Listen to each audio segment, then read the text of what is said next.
recession, people tend to spend less money. So I want to talk about what you should do with it. Because right now, I mean, come on. It's the holiday season. I want to have lots of cheer. I want to start drinking early. I don't eat too much, so I can't even say that I'm going to eat too much candy because you guys would know I'm lying. But I want to do all the things, yet the headlines keep bringing me down. There's a lot of headlines right now. I know NAR is coming out talking about the Denver Metro is going to see a 20% decline next year. I know that Wells Fargo just got indicted and said that they had to pay 3.7 billion. Academy was 38.5 million. I know the builder confidence was down. I mean, I could start looking at the headlines and going, wow, this is really doom and gloom. Like, what can I just throw the blanket over my head and call it done? But do you realize that during the down markets is when the rich get richer? It's during down markets that the opportunities present. It's during recessionary times where you can actually expand your market at a discount or on sale. I mean, these are the times where you have to be ready to jump when an opportunity presents. Now, I don't want to tell you to go make opportunities, right? Like, I don't want to tell you to go buy things just to buy things. You have to buy things that make sense. You have to make sure that it cash flows or that it's in an appreciating long-term market. Now, we might all see a massive slowdown next year, and I've got forecasts, which I'm not going to go into in this conversation, because what I want to talk about now is if we do experience a recession next year, which we probably will to some degree, and people tend to save during recessions, I want to give a few hints on what you can do today to prepare for opportunities. I mean, what would it look like if I could actually come out of 2023 or come out of 2024 going, I took advantage of that time. I built up my portfolio during that time. I feel strategic and successful coming out, not beaten up for the situation, but better prepared to continue to grow my fortune, my wealth, my stability, whatever level that is for you. It's growing roots and building stability, because that's ultimately what we want. We want to be able to take care of ourselves and our families for the rest of our life in a way that was maybe better than what we came from. Or maybe it's just creating a new path for our kids. Or maybe it's just having the kind of retirement that we've been dreaming about. Whatever that looks like, pulling the blanket over your head is not going to get you there. So here's a couple things that I've been thinking about. And I just want to share, because right now is the time. We've got just less than 2 weeks till the end of the year. So here's your time to get focused on January 1st, because I want to talk about creating a budget. People save during recessions because you hole up. You're a little nervous about what your job might do. Maybe you're even in a very secure job. Maybe you even got a pay raise or a pay raise, but maybe you're still thinking, I should protect myself. So do that. And then when the opportunity presents, you'll be prepared to take advantage of it. So January 1st is right here. How about starting with a clean slate? So here's a couple things that you can do over the next 2 weeks to have a clean slate in January 1st. Number one, and this one came from my marketing team. They said delete the Amazon app from your phone. That's number one. In fact, one of them specifically said, if I didn't have Amazon Prime, I'd probably save a whole lot of money. When you can have something delivered to you by 4 a.m., it's rather convenient. And you don't even check that everything is slightly marked up because of the convenience. So what would it be like if it wasn't so easy to click a buy now button? I almost said swipe left. I didn't know. So what would it mean if it was not so easy? If I just had to think about it, do I need that extra thing that I just need a backup of because I already have a thing that does the same thing, right? Now, granted, I get it. Toilet paper, tissues, you need some of the things. You need food. I need half and half. I need a lot of it because I drink a lot of coffee. So some things it's nice to have delivered by 4 a.m., but there's other things that it's just simply excess. So deleting some of the conveniences. And along with deleting some of the conveniences, deleting that Amazon app. So yeah, maybe you still have Amazon Prime, but maybe you only put it in shopping carts and you only buy once a week so that you can assess, do I really need these things? Are they important to me? Not the buy now and having one thing delivered in a box by 4 a.m. The other thing, delete your credit card numbers from your phone. Don't save them.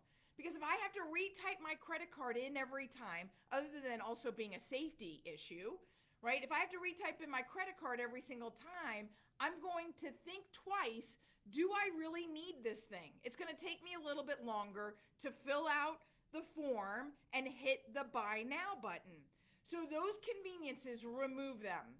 Yes, there are conveniences with budgeting and understanding your financials and all the things. But when it has tied to money and it's shopping and it allows you to buy now, get strategic. Start forcing yourself to save things in shopping carts for a couple of days, to only do the buy nows on Fridays so that you can save up or whatever that works for you. Here's another thing.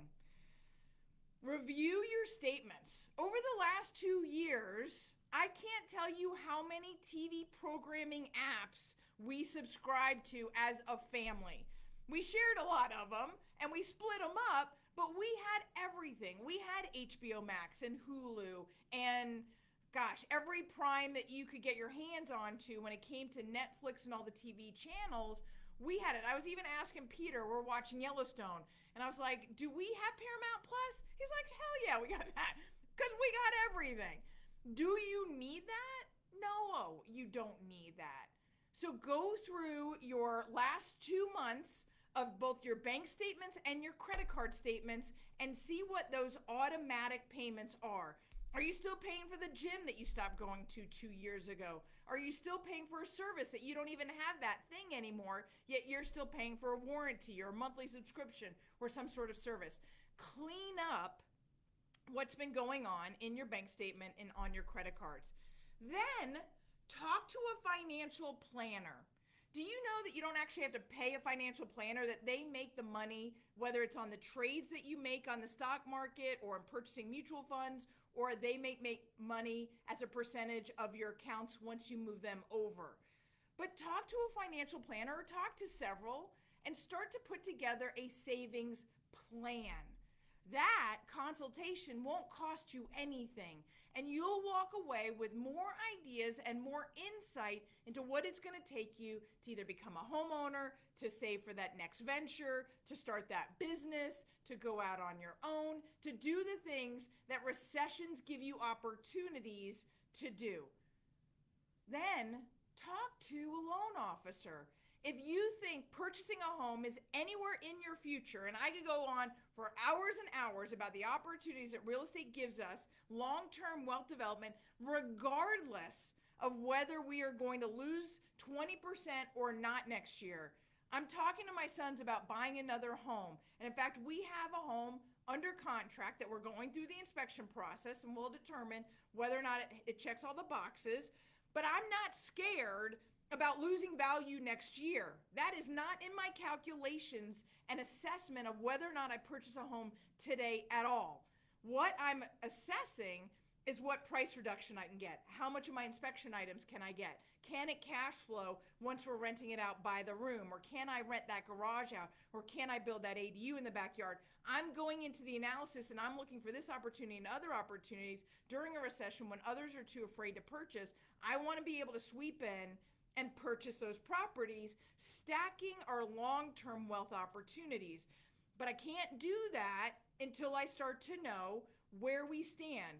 So I'm walking my boys through this conversation right now, pulling their credit, looking at their student loans, looking at their credit score, their monthly debts, assessing how much home can they purchase, what can they afford, helping set them up for their second and then their third and then their fourth.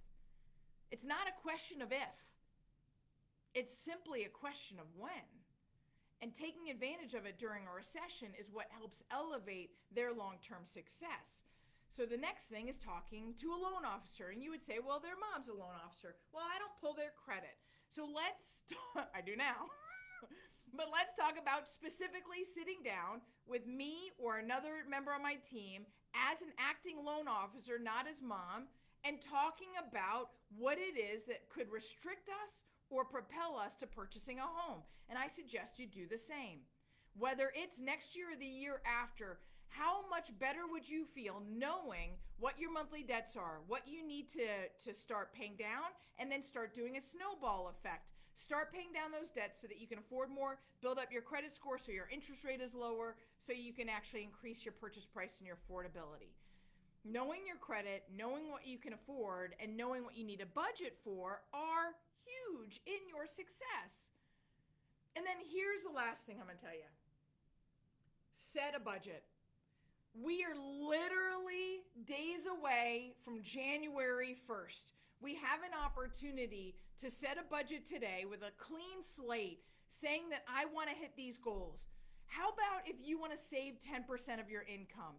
Start now. What would that look like?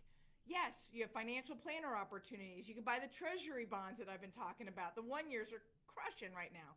There are opportunities to save your money in a very safe space. It doesn't have to be crypto or the stock market. You can put that money in a very safe place in order to help you purchase a home down the road. Or again, leave that job, start that gig, start that self-employment, the business, do all the things that you want to do.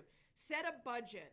And it doesn't have to be every minuscule thing. What is like, I'm going to limit myself to this much to going out to eat. I hit that number. I can't go out to eat this weekend. Or I'm going to set this number. This is how much I'm going to save. Saving 10% is a huge goal and can set you on your path to real wealth stability. And then maybe determine whether you want to tithe 10% or you want to donate 10%. Or maybe you just want to set up for a big vacation with your family and you want to set up a vacation budget. All of those things to also support what it is that you get excited about. Well, that's all I'm going to talk about because right now I could go really knee deep on all the negativity, but instead let's look for the opportunity because I promise you the one thing that's guaranteed besides the fact that people save more and spend less during recessions is that opportunities exist. Big opportunities will present and you want to be ready to take advantage of them.